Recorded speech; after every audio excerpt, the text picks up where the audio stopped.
रामकृष्ण हरी। आज आपण या धूनचे नोटेशन पाहणार आहोत। राग आहे मालकंस। नि सा ग म ध नि सा सा नि ध म ग म ध ग म ग सा। ओम नमः शिवाय, ओम नमः शिवाय। म म म म म ध म ग ग म ध म ग सा। सा नि ग सा ध नि सा ग ग म। ओम नमः शिवाय, ओम नमः शिवाय।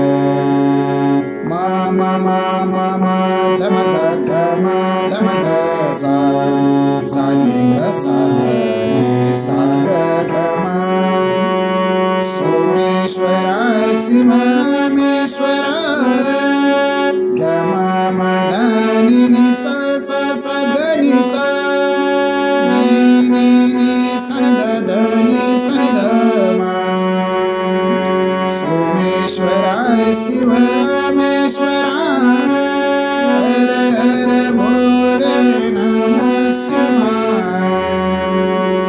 वापस म म म म म ध म ग ग म ध म ग सा।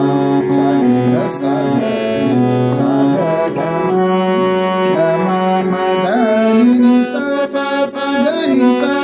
नि नि नि सा नि ध ध नि सा नि ध म। अतिशय सुंदर धून आहे। जरूर प्रयत्न करा। ग ग ध नि हे 3 स्वर कोमल आहेत, बाकी सर्व स्वर शुद्ध आहेत। धन्यवाद।